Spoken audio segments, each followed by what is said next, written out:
Ya estamos de vuelta, ahora con Farid Cajat, es un internacionalista muy conocido, además muy popular también por estos lares. Queríamos hablar contigo, Farid, muchas gracias por estar con nosotros en este diálogo abierto. La idea es desarrollar un poco, contextualizar algunas de las noticias internacionales que hemos compartido hoy día, y obviamente una de fondo, que es todo lo que está pasando en Rusia con Putin y esta guerra en Ucrania, pero rápidamente. Cada cierto tiempo se plantean estas noticias vinculadas a asesinatos en escuelas primarias en los Estados Unidos, estos desadaptados que entran y matan a la gente y que lamentablemente en el proceso ellos también terminan siendo víctimas. Y detrás hay toda una lectura, algunos expertos han empezado a decir que los Estados Unidos han entrado en un proceso de debacle o de deterioro que ha justificado algunas conductas medias extrañas a nivel político. ¿Esto es así? ¿Cómo podemos interpretar que cada cierto tiempo aparezcan este tipo de incidentes? Más allá de, digamos, las diferencias que puede haber entre la sociedad americana y otras, la diferencia fundamental en realidad es la facilidad con la cual cualquier persona puede obtener armas, incluyendo armas de guerra, armas semiautomáticas, o sea, esas que cuando uno aprieta el gatillo no sale una bala, sino sale una ráfaga. Son armas que no tienen ningún uso civil, pero que según una interpretación de la segunda enmienda de la Constitución, digamos, está consagrado el derecho a adquirirlas y en algunos estados el derecho a portarlas en público. Con lo cual, digamos, la posibilidad de que sean usadas de manera extrema, ¿no? ilegal es bastante amplia. Pero, digamos, la gran diferencia en realidad entre Estados Unidos y otros países es el tema de la tenencia de armas. Australia tuvo masacres como estas, pero prohibió la venta de armas semiautomáticas y desaparecieron casi por completo. Y esto justifica el hecho de que cada cierto tiempo, o en todo caso explica, que cada cierto tiempo ingresen estos desadaptados y bueno, cometan estas situaciones que son terribles, ¿no? Además, siempre son escuelas, detrás hay algún tipo de situación particular, con que sean escuelas primarias, con que sean niños, hay detrás un tema... La presunción es de que son blancos más fáciles, ¿no? O sea, también universidades, dicho sea de paso, ¿no? Pero en general lugares públicos. Las escuelas presumo que tienen la peculiaridad de que son blancos más fáciles, ¿no? Normalmente uno no piensa en la escuela como un blanco de un ataque armado. Y entonces, claro, hay esta idea, lo que dicen los partidarios del derecho a la libre adquisición de armas, incluyendo armas de uso militar, es lo único que puede detener a un hombre malo con un arma, es un hombre bueno con un arma. Entonces, mientras más gente armada haya, mejor. La prueba de que eso no es cierto es que la anterior masacre en una escuela, los policías estuvieron parados en la puerta de acceso al lugar donde estaban ocurriendo los hechos durante más de media hora y no hicieron absolutamente nada. Policías no solo armados, sino preparados para usar armas de fuego. Entonces, es absolutamente absurdo creer que si civiles que no tienen experiencia en el uso de armas de fuego estuvieran premonidos de ellas, podrían detener esas masacres. Así es. Y ya que hablamos de policías, vamos a irnos un ratito a España. Hoy día había un incidente que tiene acongojados a muchos peruanos que son pues parte de la hinchada enorme que hay en el Perú, allá y acá. Este incidente que se ha producido pues entre miembros de la selección nacional y la policía española. Uno podría, para no ser políticamente correcto, pensar que, bueno, no ha estado muy clara la situación, pero finalmente la policía es la autoridad allá y seguramente no se cumplieron con algunos protocolos o observancias y esto ha generado cierta resistencia. ¿A ti te parece correcto cómo está manejando la Cancillería y particularmente en este caso el Consulado de España el incidente?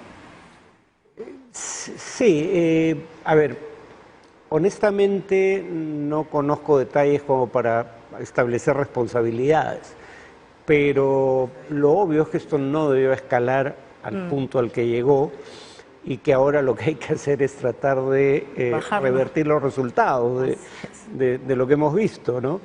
Porque además la selección juega mañana. Así es. Y hay jugadores que aparentemente tienen heridas, presumo que no tan serias como para impedirles jugar el día de mañana, Y presumo además que los dejarán salir, porque algunos fueron internados en algunos han sido custodia, liberados.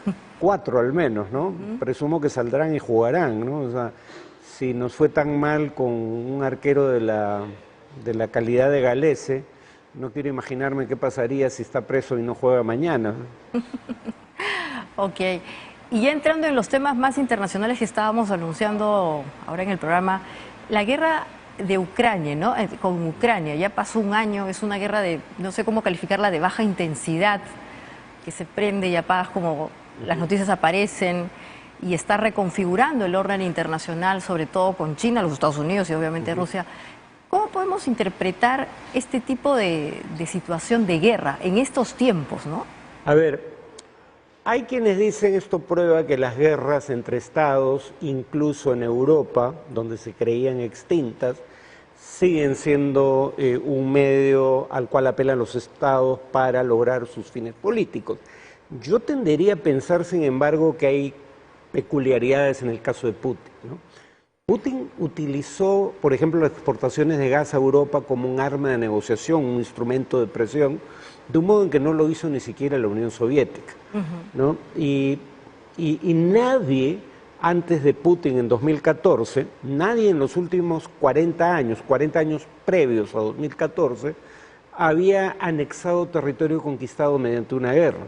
Ya. O sea, la conducta de Putin no es una conducta habitual ni siquiera en dictadores de este planeta. Y la otra cosa es un autoritarismo personalizado en donde los subalternos, y hay evidencia fílmica de eso, parecen temerle, y porque le temen, no le dicen las verdades que no quisiera oír.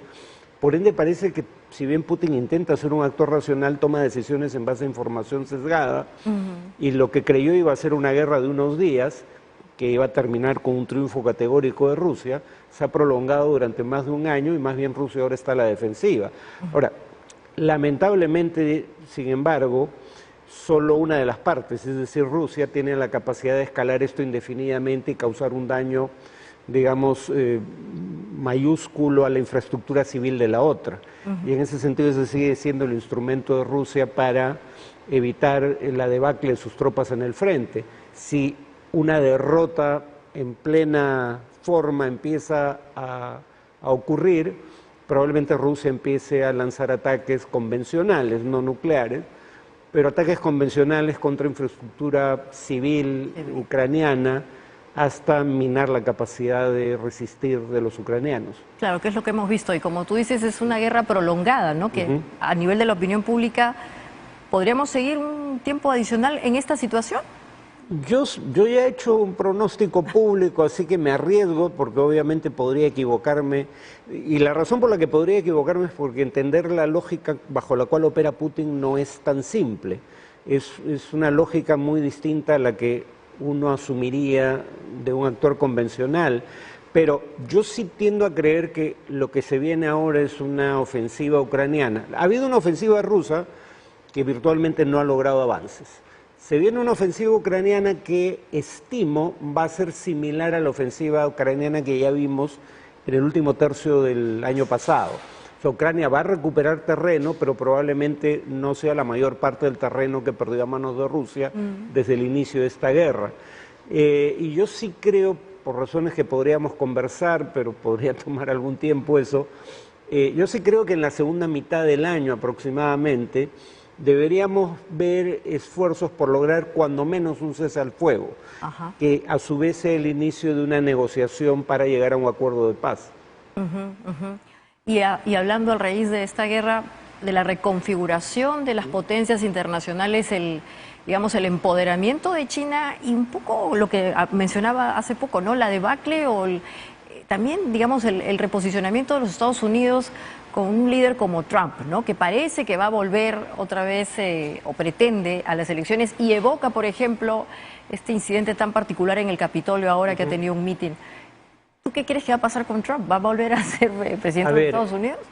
Trump tiene no una, sino 4 investigaciones que podrían conducir a cargos penales en su contra. Y claro, una primera cuestión a tener en cuenta es que no es tan fácil saber qué podría ocurrir, porque nunca un expresidente de los Estados Unidos había terminado con acusaciones penales, cosa que es muy probable con Trump, y como digo, podrían ser hasta 4. Entonces, este reignota, digamos, no ha ocurrido antes. Yo no creo, en todo caso, yo no soy abogado, así que ni menos especialista en el sistema jurídico americano, pero sea cual sea el desenlace de las investigaciones en su contra, no creo que incluso si hay acusaciones en su contra, esto haga una diferencia dramática a nivel electoral, ¿no? En una sociedad tan polarizada como la americana hoy en día, las posiciones están tomadas de antemano, a favor o en contra, porque el otro no es un interlocutor con el cual voy a tener un debate genuino de ideas, el otro es un enemigo existencial. Entonces, nada de lo que diga lo voy a tomar en consideración. 80% de los republicanos consideran que Trump está siendo víctima de acoso político.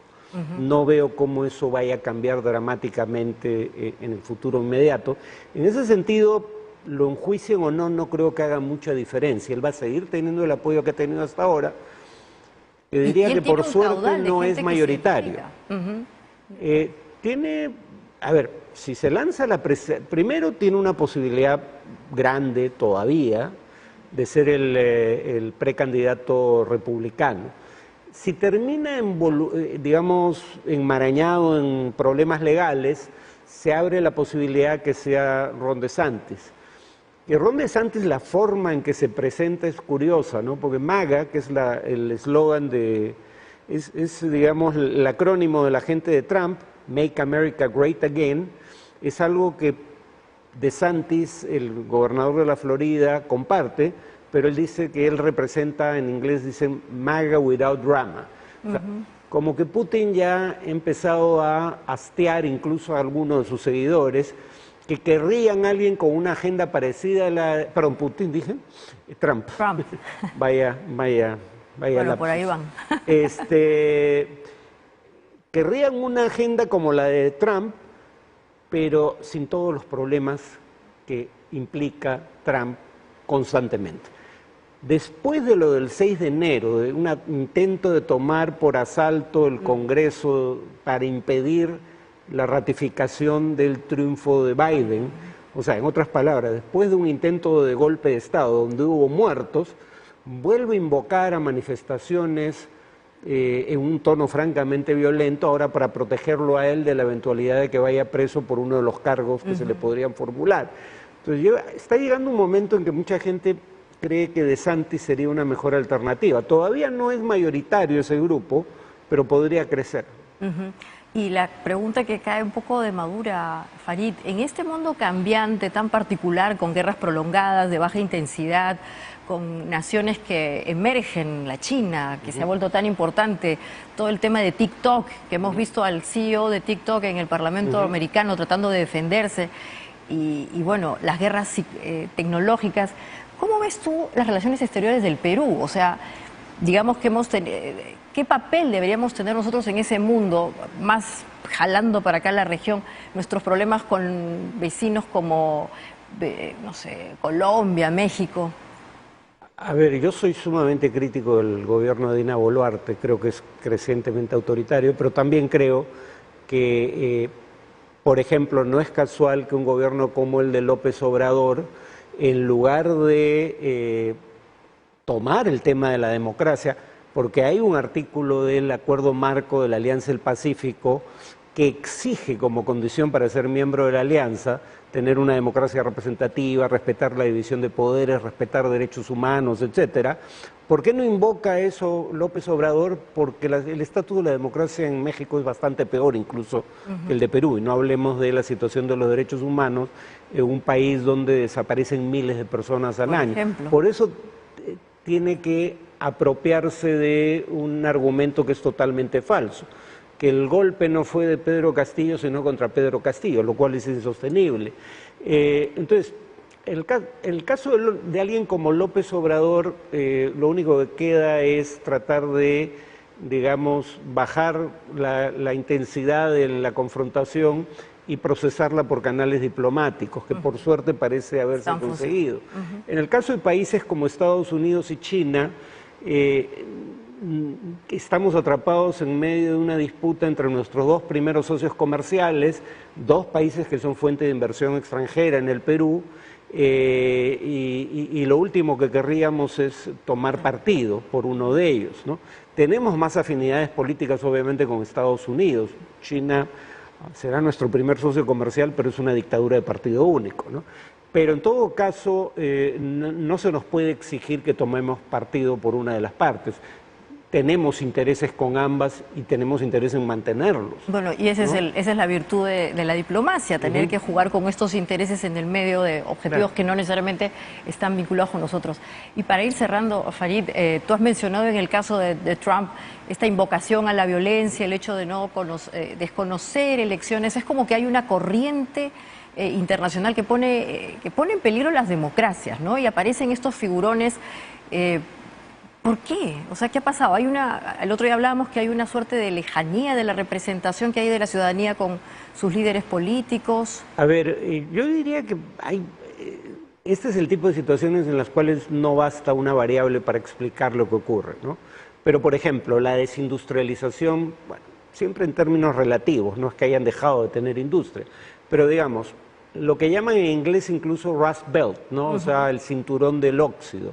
¿Por qué le llaman así? Porque presuntamente las fábricas industriales, la maquinaria industrial que había ahí se está oxidando porque ya no se utiliza. Gente que hasta hace unas décadas, sin estudios superiores, podía aspirar a tener un buen ingreso, poder educar a sus hijos, etcétera, de pronto ha perdido esas prerrogativas. Y ese es un grupo muy importante como base social de Trump. Una de las paradojas es que DeSantis intenta apelar al electorado de Trump, pero Trump apela a los conservadores sin estudios superiores, DeSantis a los conservadores con estudios superiores. La diferencia no es la posición política, la diferencia es el estrato socioeconómico y el nivel educativo del cual provienen las bases de cada uno de ellos. Entonces hay una debacle de la educación en los Estados Unidos, hay un sector de la población, hablan de la población de hombres blancos, que no tienen educación, que no logran ingresar a la universidad y que incluso son misóginos porque ya ni siquiera son atractivos a las mujeres. Ese es el caudal peligroso. Sí, bueno, la prueba de que ese es un grupo, pero la prueba de que hay algo real detrás de su descontento es el hecho de que, por ejemplo, en todo el mundo desarrollado la expectativa de vida al nacer ha venido subiendo en años recientes, salvo en Estados Unidos para un grupo particular, hombres blancos de mediana edad sin educación superior. Ese es el único grupo de todo el mundo desarrollado para el cual la expectativa de vida ha venido descendiendo en años recientes y ha tirado abajo el promedio nacional. O sea, más allá de su posición política, el punto es que hay una demanda social a la base que los demócratas solían representar y habían dejado de hacerlo, y que Biden está intentando volver a capturar a ese electorado. Trabajadores de clase, digamos, hombres blancos, de clase media baja o baja, de clase trabajadora además, ¿no? Sin educación superior, pero claro, lo que eso implica es que para obtener los electores de Trump, Biden tiene que tener políticas en algunas áreas parecidas a las de Trump. Para mejorar la vida de esta gente. Claro, por ejemplo, políticas proteccionistas en lo comercial. Así es. Bueno, Farid, nos quedaríamos más tiempo, seguramente vamos a volver a hablar de estos temas, te quiero agradecer muchísimo. Y nada, vamos a ver después del comercial con el cierre.